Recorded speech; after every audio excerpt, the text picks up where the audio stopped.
გამარჯობათ მეგობრებო. ყველას მოკითხა ბედნიერება და კარგი ამბები. აგერ მოვედი ახლა სულ არ ვაპირედი გადაღებას. უпростоრედ ვაპირედი, მაგრამ მინდოდა დღისით მოსულიყავი. და მე ვაგრძელებ ჩვენი რუბრიკის გადაღებას.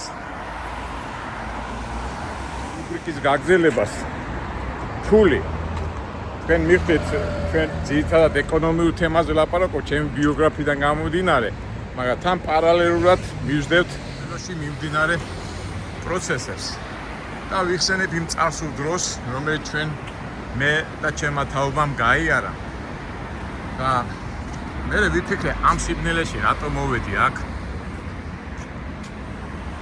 და უცბად ბნელ დროზე მინდა ვისაუბრო, იმ ბნელ დროზე, რომელიც 92-დან 93 წლებში ხდებოდა და რა მდგომარეობაში ვიყავით ჩვენ. და რაღაც სიმბოლურად რაღაცნაირად ბნელი დრო იყო, გადავწყვიტე რომ აი ამ ასე ვთქვათ ღამე გადავიღებ. კი მინდოდა დღისით ახლა რაღაცნაირად დაემთხვა, იმიტომ რომ დღისით მინდოდა ეს პროცესები მეჩვენები, მაგრამ რაღაცნაირად დავამთხეთ სიმბოლურად ვილაპარაკოთ და აი ეგ მივყოფები პარლამენტის წინ. სპეციალურად არ გადავდივარ იქით, არ მინდა ახლა ვინმე შეურაცხყოფა მივაყენო. ბნელი დაუკავშირო ამ ხაზს, რომლებიც აქ განა. ეგრეთ წოდებული ევროპის მომხრეები, რომლებიც გონიათ, რომ რაღაცა უაზრო, აუაზრებელი, ულოგიკო მოქმედებით საქართველოს გადაარჩენენ. ნამდვილად ახლა სიყვარულში ვერავის ვერ შეედიბრები და არც არ ვარ მართალი, იმიტომ რომ სიყვარული ისეთი რაღაცაა, რომ ადამიანს ვერ დაუწუნებ. ეხლა აქ ნებისმიერი ადამიანი, ვინც დგას ეხლა, ეს თქვენ იცით რომ მე ამათ არ ვეთანხმებ, მაგრამ ეს უცხოა ვეთანხმებით თუ არ ვეთანხმებ, მაგრამ ფაქტია რომ მოდი ასე ვთქვათ, ეს ხალხი შეურაცხყოფას არ ვიტყვი, მაგრამ ვიტყვი რომ შეცდენილები არიან. ეხლა ადამიანი როდის ცდება, ხო? როდესაც არ იცის, განათლება არ ყოფნის და იქიდან გამომდინარე მე სულ შეცდომებს უშვებს. აი შეცდომებიდან გამომდინარე გავანალიზოთ. აგერ მიხდით ხო, ეს დოროთეს მომხრე მამაოები არიან. დღეს როდესაც პატრიარქი აირჩიეს და რაღაცნაირად საზეიმო სიტუაციაშია ქვეყანა, რომ რაღაცნაირად სტაბილურ სიტუაციაშია და 1000 რაღაცებს აბრალებენ და ამაზეც მე ჩვენ ვილაპარაკებთ, არ მინდა უბრალოდ აი ამ ნელეს და აგერ აი მოდიან ახლა გავიაროთ ახლა ეს ყველაფერი. მამა დოროთეს რო ეძახიან, ახლა კაცი გაიარა, რა დაბალი ყოფილა. აი მე პიტაპირ ვამბობ, ეხლა მაგაზე არ მინდა საუბარი, მაგრამ ეს ადამიანი რო დამისვას, აი ტელე მაგედის წინ რო დავსვა 5 წუთში და 10 წუთში მაგის სიტყვაზე პიტაპირ გეტყვით, მაგის 10 წინადადებაში 10 სიტყვაში 5 სიტყვა იქნება ტყუილი. მოდი ამჟამად ამ თემას, ამ დღევანდელ სიტუაციას ალბათ ჩვენ მე ამ თემაზე მე ვილაპარაკებთ, რომ დავაკავშირე იმ სიბნელეს ეს ხალხი, რომლებიც ეგერ პროტესტს აცხადებენ და ავიცი რაღაც უკრაინის დროშებს და ევროკავშირის დროშებს იქნებენ და თავისი წამსი აქვს რაღაცა აქვს, ჩავთვალოთ რომ შეცდომაში არიან შეყვანილები. ახლა შეცდომაში თუ სწორები თუ არასწორები, ესენი ჩვენი მოქალაქეები არიან და ჩვენ ქრისტიანული ხედვიდან გამომდინარე ამათაც და არა მარტო ამათ, არამედ ზოგადად ყველაფერი სიყვარულით და მოწმინებით და იმით შევხედოთ ყველაფერს. იმიტომ რომ მე პირადად ეხლა რომელ პერიოდსაც მოყვები ჩვენ 92-იანი წლებისას, ბნელი წლები იყო, ბნელი წლები და აი დღემდე მე რომ მკითხო, არაფერი არ შეცვლილა. ის მოხდა 30 წლის წინ, ეხლა ხდება ესეც რაღაც მსგავსება, უბრალოდ მე დარწმუნებული ვარ, რომ ჩვენ ხალხი და ჩვენ საღად მოაზროვნე ადამიანები არ გადავიჩეხებთ. ეხლა შეიძლება ბევრი ის გამომიჩნდეს მოწინააღმდეგე, თავისთავად თურმე შეურაცხყოფას მომაყენებდა სიტყვები მას დაუბრუნებლად, მაგრამ ნებისმიერ სადისკუსიო და სალაპარაკო ნებისმიერ დროს დავждები და ეს მე რაც ავთქვი, რომ ეს ხალხი ელემენტარულად შეცდენილები არიან, ან არიციან, ან იციან, ბევრი ვერსიებია და ჩვენ ყოველთვის შეგვიძლია ეს ვერსიები გამოვიყენოთ, ისე და ისე ჩვენი ქვეყნის, ჩვენი საქართველოს სიყვარულის ამბავში და მე მგონია რომ მესანამ სული მიდგას ჩემ მეგობრებს და ჩემი აზროვნების ადამიანებს ყოველთვის შევეცდებით რომ ჩვენ გარშემო შეცდომები არ მოხდეს და თუ მოხდება ალბათ ესეც უფლის მიერ არის დაშვებული და რაღაცისთვის უხოშურეთ გაძლიერებისთვის არის საჭირო. კარგად გადავიდეთ იმ ბნელ სიტუაციაში 1992 წელს. გახსოვთ ხო? გადავიდეთ 92 წელში.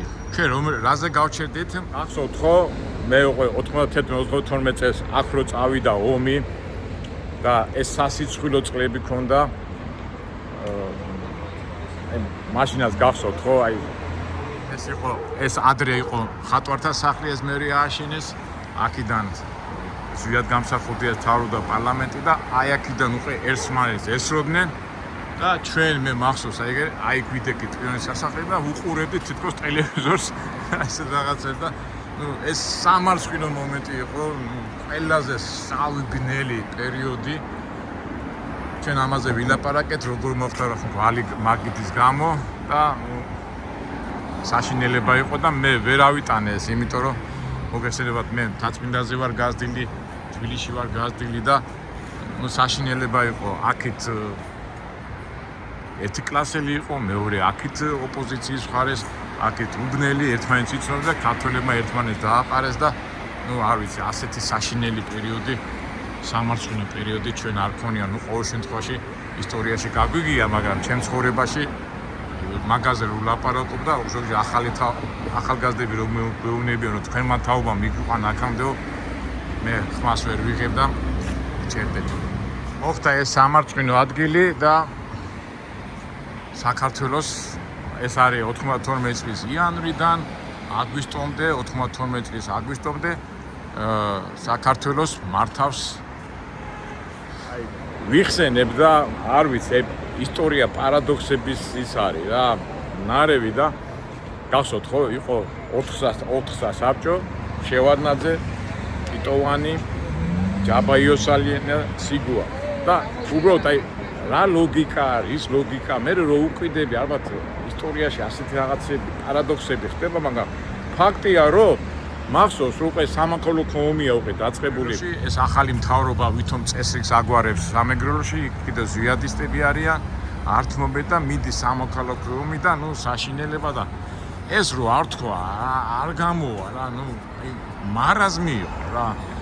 გახსოვთ ხო? ტიტოვანი იყო მხატვარი. კითხებოდე თქვენ სადაგაც გამოფენაო და ეს დაანგრეული იყო ეს. აი სვეტები რო არის, ზოგიერთი სვეტი არმატურები ჩანდა და ეთელი რუსთაველი იყო დაანგრეული, პირველი სკოლა დაანგრეული, აქეთ საშინელება იყო და კაცი ტიტოვანი ამაყობდა მაგით რომ ეს არისო ჩემი გამოფენაო.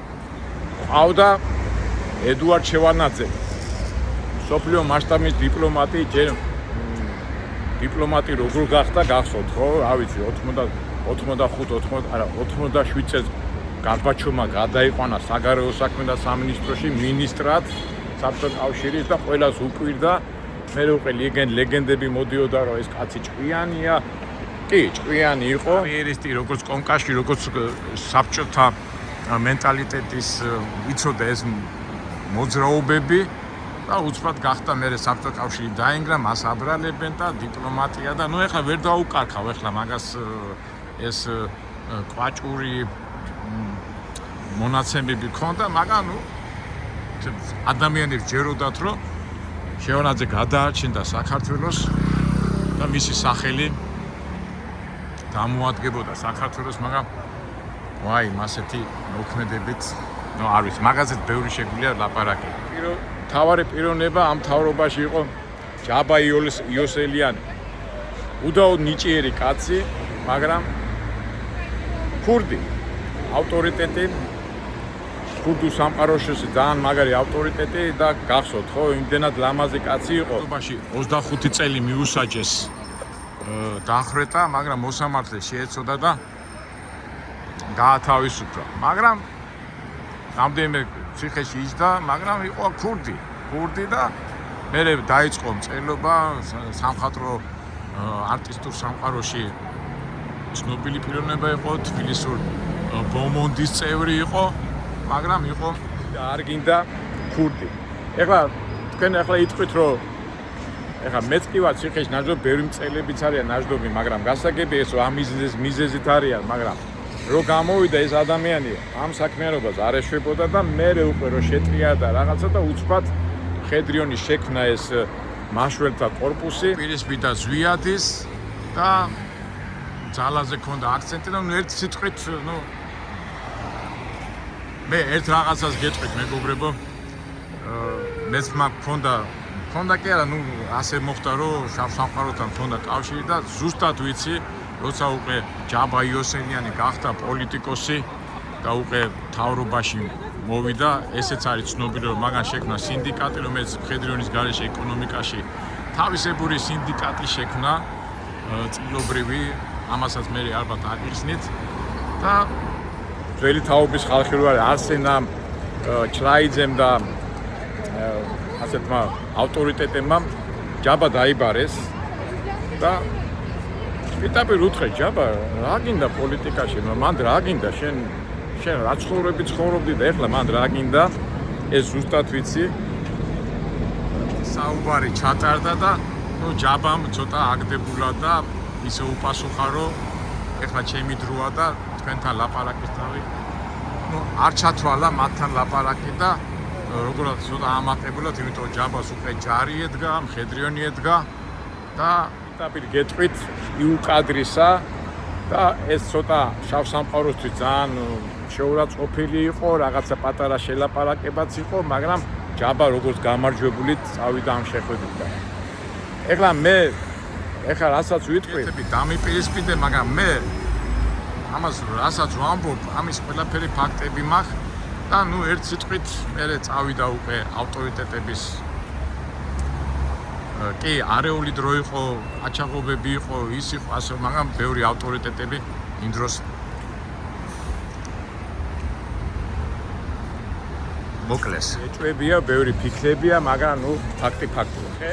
მეოთხე, რომელიც იყო პრემიერ-მინისტრი ზვიადის დროს ეს სიგუა, თენგი სიგუა, ინტელიგენტი მეტალურგიის რაღაც მეცნიერებათა პროფესორი იყო, ყველას ეგონა რომ თავის ინტელიგენტით, განათლებით რო დაელაპარაკებოდა გესიამონებოდა მაგას მოსმენა, მაგრამ საერთო ჯამში და შედეგით ხოიცით, მაინც ადამიანი ფასდება მისი შედეგი და განვლილი და რიცით მოვიდა, აი წამედგეს 4-ხეული, აი სხვადასხვა ტიპაჟები, სხვადასხვა აზროვნების, სხვადასხვა რა ვიცი და ამათ აერთიანებდათ დემოკრატია. ჯაბა ხუმრობდა ხოლმე დემოკრატია ლობიოკინი გონიათო, იმიტომ რომ იმ ქუჩაში რო ხრიტავდნენ და მიტინგებზე ძალადობას ხმარობდნენ, აქედან გამომდინარე დემოკრატია თქვენ ლობიო ხوار გონიათო და ხუმარა კაცი იყო, უყვარდა ეს იუმორი, მაგრამ იუმორი, მაგრამ სახელმწიფოს აი ესეთი როგორ გითხრათ ორუნტრიალური თუ ქაოსური მთავრობა მართავდა, მიდიოდა დასავლეთში ომი, უბედურება, მთელი ამბები, აქტუალურად ყველაფერი დაბნელებული იყო, ჩაბნელებული. ჩვენი ვიდეოს დასაწყისიც იმიტომ თქვი, რომ ბნელ თემებზე უნდა ვილაპარაკო იმ პერიოდიდან გამომდინარე სიმბოლურად და იქამდე მივიდა საქმე, რომ 92 წელს სამთავრობო ჯარები შევიდნენ აფხაზეთში. მიზეზი იყო გახსოვთ ხო რკინიგზა მაშინ ტვიტები რკინიგზა უნდა გავაკონტროლოთო და ისიც ცნობილია აი ბევრჯერ გამოსულა აი სანამ აგვისტო 14 აგვისტოს დაიწყო ომი და 14 აგვისტომდე უკვე ბაგაბში აი ძველი ესე ცნობილი აფხაზი მოღვაწეები მოდიოდნენ საქართველოს ტერიტორიაზე კერძოდ ზუგდიდში და მაქსიმალურად ცდილობდნენ რომ შეხვედროდნენ ამ ჩვენ მთავრობას რომელსაც პუჩ ეძახდნენ იმიტომ მაინც ძალით იყვნენ მოსულები და რაღაცა გააკეთეთ რომ აფხაზებმა უკვე იცოდნენ რომ ქართული ჯარი უნდა შემოსულიყო აფხაზეთში და ამის დაშვება არ უნდათ მაგრამ შენც არ მომიგდე არავინ არ დაუჯერა ასეთი სიტუაცია იყო ჯარი ხო შევიდა და მე უკვე 2-3 თვის შემდეგ 1000 ვერსიებია რომ შევალანძე ამბობდა რომ კიტოვანი ჩემ გარეშე შევიდა ჯაბას სხვა რაღაცას ამბობდა სიგუა სხვა რაღაცას ამბობდა მე კიტოვანი აღარ უჯერებდა შევალანძეს მე ჯაბა დაუპირისპირდა შევალანძეს ნუ საერთო ჯამში ყავდა მაგარი დიპლომატი შევალანძის სახით მაგარი ქურდი ჯაბას სახით და მაგარი ინტელიგენტი თენგიზ კიტოვანის სახით და საერთო ჯამში მე მაშინდე დროს დავარკვე არ ვიცი კომერცია ხუნტა თუ მუნტა თუ მთელი უბედურება ჯარი შევიდა აფხაზეთში და საერთო ჯამში თქვენ იცით ჩემი ხედვა რომ ჭუბი და ომით საქმე არ კეთდება და ჯარი შევიდა სოხუმში სანამ სოხუმამდე შევიდოდა ჯარი რომ მიდიოდა ეს ყაყარაშვილის მეთაურობით და ეს პეტერები და შავბენდენიანი ტიპები რა ვითომ რაღაცები სოხუმამდე არის გულირიფშის რაიონი და გულირიფშის რაიონში არის აგუძერა აი მიდამოებში დაუშინეს სროლა იომეს ქართველებმა მოიგერიეს და ასე მე დაანებეს აფხაზებმა თავი და ეს ჯარი მივიდა ფსოუმდე მოგესალმებით ეს განთიადი ლესელიძე ფსოუ დინარეს იქით არის რუსეთი და საქართველოს ჯარი დადგა რუსეთში დროს აწიეს და იყო ერთი რია და ჩვენ ყველაფერს გავამატო როგორ მახსოვს და ზეიმობდა მთელი საქართველოს მაგრამ როგორ მახსოვს აქეთ ხო ზვიადისტები იყვნენ და უკვე სოხუმში იყო როგორ ვთქვათ ზვიადის ძალიან მაგარი მომხრეები და ამ ჯარის მოსვლა არ სიამოვნებდა და უკვე ისეთი ლაპარაკი მინდოდა რომ ზვიადისტები წინააღმდეგობას უწევენ ნუ აი როგორი არეული სიტუაცია იყო აი როგორც ახლა სოფლიოში დღევანდელ დღეს ვინ რას იტყუება როგორ იტყუება რას როგორ გებრო აი ასეთი სიტუაცია იყო მაშინ ერთი კვირა ორი კვირა ეს როგორ მახსოვს 14 აგვისტოა ერთი კვირის შემდეგ 10 დღის შემდეგ უკვე აფხაზები გაგრა ვინც იცის ზემოთ ადიხარ მისვევირა ხო არის ჯერ არის მე ლესელიძე და გაგრიდან მიდიხარ კავკასიონში აი იქიდან უკვე წამოვიდა აფხაზების ნუ აფხაზები რა თქმა უნდა რუსების დახმარებით და რამდენიმე ტანკი შემოვიდა და გაგრა გაჭრეს ესე იგი ქართული ჯარი იქიდან მხარეს იყო სოუს მხარეს გაგრა აფხაზების ხელში იყო და აქეთ უკვე ქართველები და აი მაშინ უკვე ბასილ შამაევი შამილ ბასაევი შემოვიდა და აი მაშინ მოხდა პირველი გენოციდი ქართველებს უკვე საშინელება იყო ქართველებს თავებს ჭირდნენ ბურთით თავით ბურთს თამაშობდნენ და აი მაშინ დაიწყო ეს უბედურება რომ ნუ გადავიდა და იქიდან დაიბადა ეს ზიზღი ნუ თავისთავად ახლა აფხაზებს ყოველთვის უნდათ რაღაცა დამოუკიდებლობა და ეს მომენტი მაგრამ აი ზიზღი ახლა წამოდგინე რომ გაიგებ რომ შენ თანამემამულეებს ქართველების თავით ფეხბურთს თამაშობენ ნუ საშინელება ხა ამას აღარ მოყვები ამ ყველაფერს და წამოვიდა უკვე ეს როგორ გითხრათ ეს მოხალისეები გროვდებოდა იქი წავიდა მაგრამ საშიში იყო თვითონ სოხუმამდეც ვერ ჩადიოდნენ და ზუგდიდში იყვნენ ქობალიას და ზვიადის მომხრეები და ნუ თვითნავით მიდიოდნენ ეს ბიჭები უბრალოდ სამეგრელოს გადა აი წავიდა ბარდაკი ნუ მიდიოდა მაგრამ ამ დროს მე ახლა კი უყურებთ ამას ჩვენ მოქალაქეები მაგრამ ჯერ ისე ვერ წარმომედგინა რა ხდებოდა ეს ახლა რო ვანალიზებ ახლა პატრიოტული ბრძნობით კი მაგრამ იმას კი ბრძნობ რომ რაღაცა ეს კიტოვანი შევანაძე და ეს ჯაბა რა ხდება ფულს ვინაძლევს ამ კიტოვანს მე იქ ომი იყო მე კიტოვანი უკან წამოვიდა კიტოვანს ეკითხებიან კაცო იქ ომიაო და შენ თბილისში რა გინდაო და აბა ისო ტყია წამალიო საიდან უნდა მოვიტანო ფიქრობ შენ თუ თავდაცვის მინისტრი ხარ ხედარი ხარ ხო დაიწყო აგვისტოში ომი და თქვენ ნახევარი იქ არ იყო საერთოდ აი ასე რაღაცა თუმე ფული საშოვნელა და ტყვიები საშოვნელად უნდა ეშოვა ფული და აი ასეთი რაღაცები იყო არ ვიცი აი ეხა ამ მოკლე სიუჟეტში ამას ყველაფერს ვერ ახსნი და ნუ იყო ერთი სიტყვით ბარდაკი წავიდა მე ყაჩაღობები მაიმუნობები მაგრამ გაგრაში უყე მოსახლეობა ადლერისკენ წავიდა უყე პირველი ტოლველების ნაკადი ზოგი უყე გემებით მოდიოდნენ სოხუმისკენ ფოთისკენ რუსეთისკენ და აი დაიწყო ის უბედურება რაც დღემდე მოუნელებელი ჭირობა ჩვენთვისაც და აფხაზებისთვისაც ნუ ამ ბარდაკის პირობებში მაინც მიდიოდა ომი და როგორ მახსოვს უკვე ელცინი ჩაერია საქმეში რუსეთი და მოგეხსენებოდა და 2 აგვისტოს დაიდო ხელშეკრულება ვითომ რუსეთმა გადაწყვიტა რომ შეენარჩუნებინათ ესა გაეჩერებინათ ეს ომი და ესე იგი 2 აგვისტოს ელცინმა დაიბარა არძიმბა დაიბარა შევარდნაძე და მოსკოვში მოაწერეს ხელი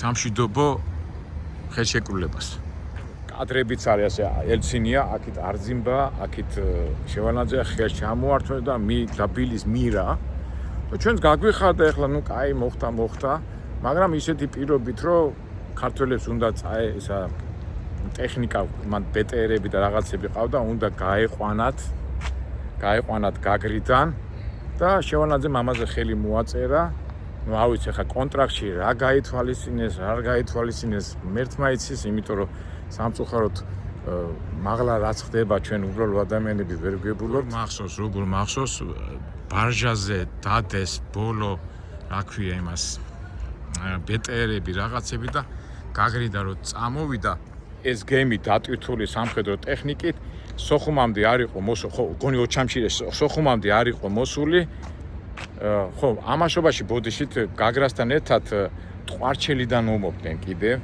ეს აფხაზები ტყვარჩელის მიმართულებით ოჩამჩირეს მიმართულებით მიდიოდა ეს ბრძოლები და რაღაცნაირად აი არეული დრო იყო მე ეგ ზვიადისტები არ ვიცი რო ვიხსენებ ცუდად ხვდები და როგორც კი რა ქვია გაგრიდან ბოლო ბარჟა წამოვიდა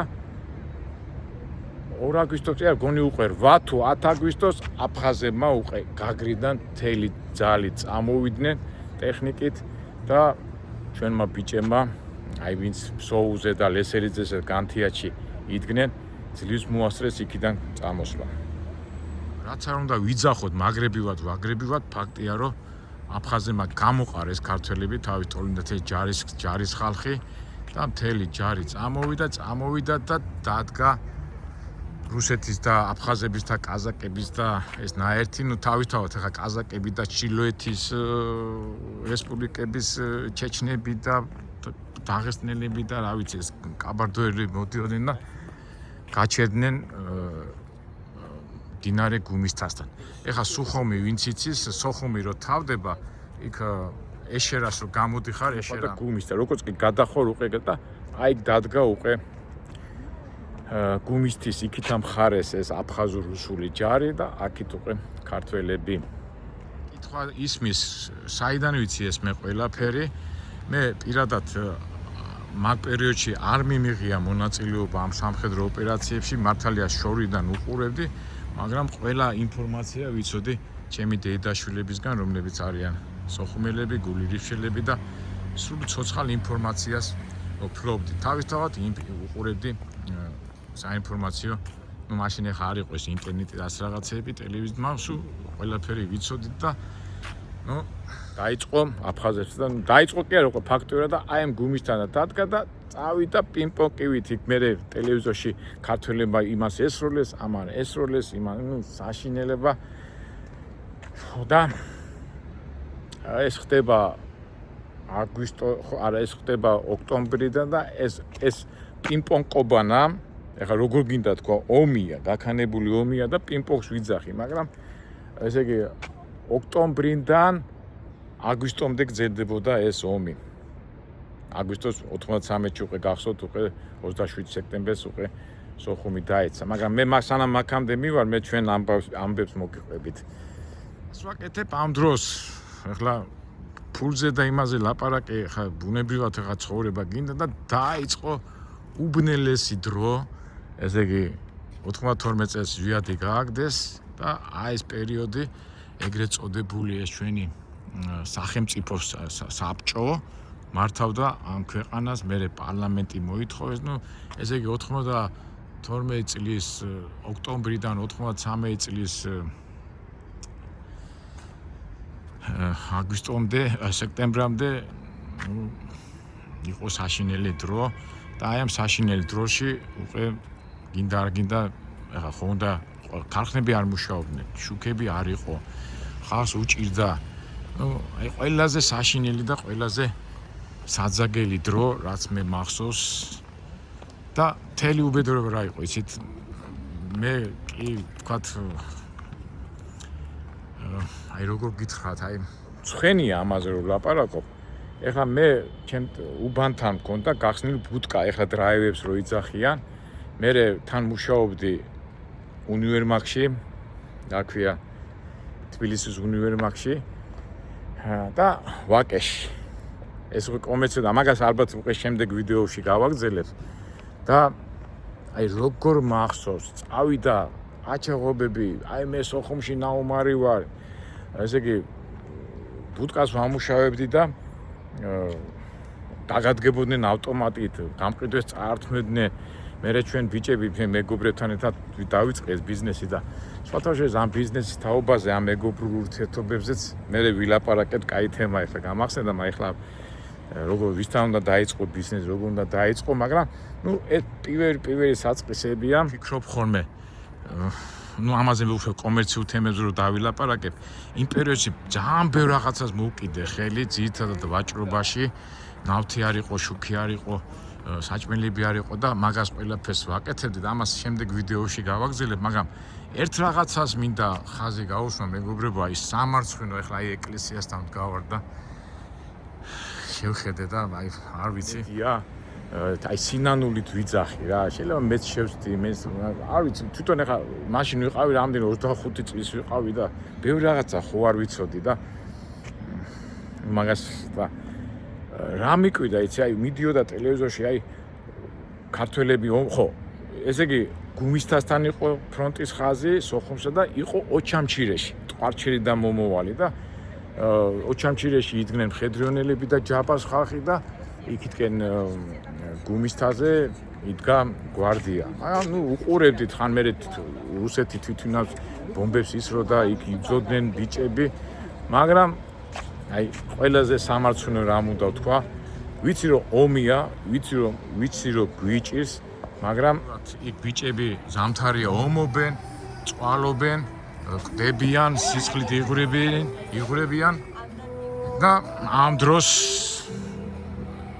მაშინ საზღვრები გახსნი იყო და ხალხი დუბაიში მიდიოდა, ემირატებში მიდიოდა, ჩამოქონდათ ტანსაცმელი, იდიდნენ, ბიზნესით იყვნენ დაკავებულები, კიდევ ბიზნესი არ აუშავს, მაგრამ ფილარმონიაში, თეატრები, კონცერტები არ თავდებოდა, ჩვეულებრივად მიდიოდა პროცესები, იქ ხალხი ომობდა, ტალახებში იღუპებოდა ბიჭები, მაგრამ თბილისში კონცერტები თავდებოდა. და გართობები იყო რა, რესტორნები მუშაობდნენ და ბიჭო ვეუბნები ამში რა ხდება, კი, არ ვიცი რა, ვერ გავერკვია და სხვათა შორის აი მაგონებს აი დღევანდელ დღესაც ახლა უკრაინა ხო ომობს. რუსეთი თulis რომ არ ომობს, იმიტომ რომ რუსეთი ამბობს რომ ეს არის სპეცსამსახური ოპერაცია და მე ახლა ამ მომიანებზე კიევში რესტორნები, კონცერტები არ თავდება, ჩვეულებრივად მუშაობენ და თავისთავად ამერიკაში მე ვთქვი, აი ყველაზე მაგარი მანქანებით, ყველაზე მაგარი მაცხოვრებლები არიან უკრაინელები. ჯგე მაგარი კაცები, პატრიოტი კაცები სავსეა ამერიკაში. და სხვაგანაც გამიგია რომ ბევრი მასე არიან და ომობენ. და ამ დროს იქ უბრალო ხალხი იღუპება. არც ერთი პარლამენტარი შვილი, პარლამენტის ნათესავისის არ ომობს. და ეწირება უბრალო ხალხი. და რა დღეში ეხა უკრაინა თქვენ წარმოგიდგენია და აი ესეთი სიტუაცია იყო საქართველოში. ვიდებოდი რა, ვიდებოდი თუ ქვეყანა ომის ქვეშ არის, რატომ უნდა გადაერთოს ქვეყანა სულ თუ ომია, მოდი დავარხოთ ყველაფერს და თუ არ არის ომი, მაშინ სხვა რაღაცაა და აი ეს ნება ძალიან მოქმედებდა ჩემზე და თან მაშინ ჩვენ ხო ინფორმაცია ჩვენ ხო ახლა როგორც ახლა რომანტიკურად უყურებენ ახლა ესენი. კაც უკებს ეძახიან და არ ვიტყვი ამ სიტყვას, მაგრამ აი ეს ახლა ხო ომობენ ახლა რა თავი ჭკუაში, რუსეთზე ომებიან და თავისი აზრები აქვს და მე როგორც მაშინ რატო ამ ხას ისი ჯერა ვერ ხვდები, ან ევროპის რატო ჯერა, ან ვიღაცის რატო ჯერა, ან შენი გულისთვის ჩემ პრობლემას სხვა ქვეყანა რატო გადაგიჭრის, მაგრამ ჯერა და ჩემ პერიოდში მაშინაც იყო ის ხალხი, რომელიც აი ესეთ ჯეროდა ჩევანადი, ჯეროდა ჯაბაში, ჯეროდა ტიტოვანი, ჯეროდა იმ სახელმწიფო ურთიერთობებს და ჯეროდათ რა თორია? ჯეროდა დემოკრატია, დასავლეთი გვიშველის და სად მივედით, დასავლეთმა გვიშველა, სად მიგვიყვანა, როგორ მიგვიყვანა და ახლა ეს ხალხის იმედად არის და რატომაც ყველას ავიწყდება გეოპოლიტიკა, ქვეყნის ინტერესები და აი ვარდისფრად უყურებენ, მე ეხლაც ვიტყვი და რა ვიცი, აზე არა რომ აი ეს ხალხი ახლა რო ესენიც ვარდისფრად უყურებენ მიმდინარე პოლიტიკურ სიტუაციებს და რა ვიცი მე და ჩემ თაობას ეს გამოცდილი გვაქვს და ნამდვილად არ მინდა რომ ის შეცდომები რა ჩემმა თაობამ დაუშვა, მაგრამ მაშინ კიდევ გაამართლებდი, იმიტომ რომ საბჭოთა კავშირი იყო, ახალი დანგრეული იყო და ბევრი რაღაცა არ ვიცოდი, მაგრამ დღეს ის სამყაროში ინფორმაციის სამყაროში რატო უნდა იყო გაბრუებული ან რა ხდება, მაგრამ ფაქტია რომ ეთქობა ადამიანს ეს ახასიათებს და სამწუხაროდ ანალიზი ვერ გამოაქვს და მე ჩვენი ვიდეო არხი სულ მაგას ვიძახი რომ ჩვენ ვინდა რომ როგორც უბრალო ადამიანმა უბრალოდ პრობლემა რა არის ის მეგობრებო, ანალიზის უნარი არ შეუძლია ადამიანებს, ალბათ მეც არ შემიძლია, მაგრამ უბრალოდ ძალიან მარტივი ფორმულაა რა, ყველაფერს უნდა დაარქვა თავისი სახელი და მერე თავის სახეს რო დაარქმე, უკვე ყველაფერი დაждდება თავის ადგილას და რა ვიცი, სამწუხაროდ აგერ რო უყურებ ახლა ამ ხალხს ელემენტარულად და არ გადავეხარ ამაჩი ხარ ჩვენ მაგის ჩვენი მიზანი არ არის, მაგრამ უბრალოდ მე ჩვენ ხალხს, ჩვენ საქართველოს მოქალაქეებს ყველას ვუსურვებ რომ ანალიზის უნარი ქონდეს და უბრალოდ ყველაფერს დავარქვათ თავის სახელი და ეგ არის რა. აქ ეხლა მეორე მომენტიც არის რომ თავის სახეზე რომ ყველა პრობლემა მოდის იქიდან რომ უსამართლობის გზნობა აქვს ადამიანებს და ეს უსამართლობა უნდა ვაჩვენოთ რატოა უსამართლო. ეხლა მე მაგალითად კამაჩი აი ხა ჩემი ცხოვრებიდან გამომდინარე ყოველთვის როდესაც რაღაც კამაჩი და რაღაც ჩხუბის ელემენტებში რო შევდივარ, მაგას ვამბობ რომ ყოველთვის უნდა შეეცადრო ადამიანმა იგრძნოს გამარჯობათ. Это про западники.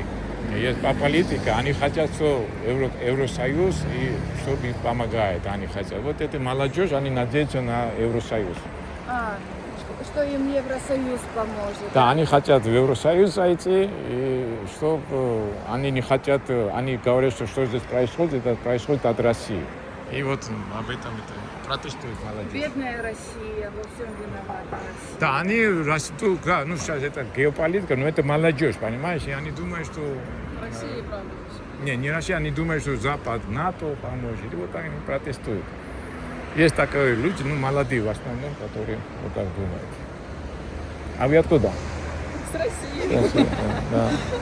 Ну, сожалению, это геополитика. Вы не думаете, вы гуляете, нет, просто геополитика, к сожалению, многие не знают. Нет, возрастные все мало. Вот Никто ни разу не обидел, никто плохого слова не сказал, всегда подскажут, Да, да, помогут. да. А молодежь спросишь, don't know speak Russian. Вы это чувствуете? А с какого города? Вы чувствуете, когда по городу ездите? Какую-то грубость чувствуете? Чувствуете, да, немножко, да? Да, ну, к сожалению, это политика. К сожалению, это политика. К сожалению, многие люди не знают эту геополитику. Так что вы гуляйте, не волнуйтесь, не будете. Ну, это мнение, знаете, к сожалению, люди, знаете, вот если я не соглашаюсь с вашему мнению, они меня считают врагом. Они дискуссии не идет. Вот это их причина. Каждый человек имеет свое право, имеет свое мнение. Но, к сожалению, вот это мнение, они переходят в эмоциональный вопрос.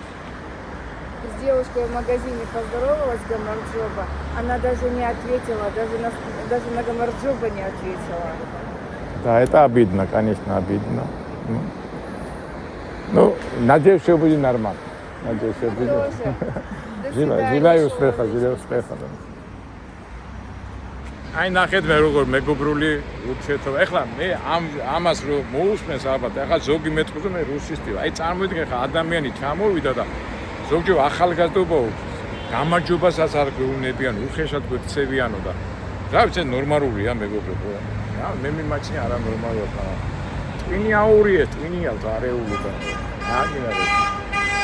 მეგობრებო პატარა ინტერვიუსავით გამომივიდა, ცოტა გადაღება ცუდია, მაგრამ მე ისე და ისე ვიტყვი. ჩვენი პრობლემა რა არის? ხო უსამართლობაზე ლაპარაკობდი და ჩვენი პრობლემა ის არის, რომ სამწუხაროდ შენ თუ მის აზე არ ახარ, უკვე ხარ მტერი. აი ეგ არის მთელი უბედურება და ხო შეიძლება ვიდისკუსიოთ, ვილაპარაკოთ, მაგრამ არა, მე გავიტანდა, ეხლა ვინ გაიტანდა, როგორ გაიტანს ეს სხვა არის და რა ვიცი, მე ეხლაც მაგას ვიძახი, უნდა ვილაპარაკოთ, ვისაუბროთ და ბოზ არ მოგწონს არჩევნებით მოიგე, მაგრამ აი ესენი გეტყვიან რომ არჩევნები გაყალბებულია, თან იძახიან გაყალბებული იქნება. აი ხა თუნდაც ეხლა დღეს სასწაული ხდება. პატრიარქი აირჩიეს და სანამ აი პატრიარქის არჩევა დაიღუპებე, კაცი ჯერ არჩეული არ არის და უკვე იძახი დაიღუპება. თუ დადგება და მართლა სულ შეცდა მე ილაპარაკე და წინასწარ რატო ლაპარაკო, მაგრამ აი ეგ არის აი რა ვიცი აი რავი ნებისმიერი მე ისევ და ისევ ვიძახი მეგობრებო ნებისმიერი დამიჯე რაგერ გავა რაგერ დავდები ნებისმიერ და ვილაპარაკებ ნებისმიერ თემაზე სადაც იქნება ზომიერება ნორმალური ურთიერთობა და უბრალოდ დისკუსია კამათი მე ყოველთვის ვამბობ კამათი არ არის გამოსავალი არის ლაპარაკი დისკუსია და დანაშაულს რას ვიზამ ახლა ადამიანებს ბევრი შეცდომები მოძდით ვარ მოგივიდეს ცოტა დაფიქრება გვინდა დაფიქრება სამწუხაროდ ეს დაფიქრება ჩვენ გვიჭირს. მეგობრებო, ესეთი ის გამოგვივიდა, ცოტა უფრო პოლიტიკაზე ვილაპარაკო და შემდეგზე უკვე იმ ადგილებს გაჩვენეთ ამ არეულ დროში, ამ ბნელ დროში რა საქმიანობით. ეხლა მე ამას ამ შევეცდები მაქსიმალურად ხშირად გავუშვა ეს ჩვენი რუბრიკა ფული, იმიტომ რომ ჩვენ იცით რომ ჩვენ უნდა შევხვდეთ ერთმანეთს, ეკავთ, რეგისტრირდებით და მე შეგახსენებ ჩვენ ნომერს, რომ ჩვენ რო შევხვდეთ, მაინც უნდა დავრეგისტრირდეთ, რომ ვიცოდეთ შეხვედრაზე რამდენი ადამიანი შეხვდება და ვიმეორებ. ჩვენი ნომერია შეხვედრის რეგისტრაციაში 599 97 99 05 99 97 99 05 დარეგისტრირდეთ მეგობრებო და შევხვდეთ ხაშში, კარგი დიდი დარბაზი გვაქვს, ნახოთ რამდენი ადამიანი გვიქნებით, პატარა ალაფუშეცეც ორგანიზებას გავუკეთებთ, შევხვდებით, ვისაუბრებთ და დია სასარგებლო რჩევებს და სასარგებლო დასკვნებსაც გამოვიტანთ ერთმანეთთან შეხვედრიდან გამომდინარე. კარგით აბა გემშვიდობებით, შევხვდებით მომავალ იმედია საინტერესო ვიდეოებში და ჩვენ როგორ ვამბობთ, ღმერთი იყოს ჩვენი მფარველი, ღმერთი იყოს ჩვენთან. ჩვენ ვიქნები ღმერთთან, ღმერთი იქნება ჩვენთან. კარგად აბა, შევხვდებით მომავალ ვიდეოებში.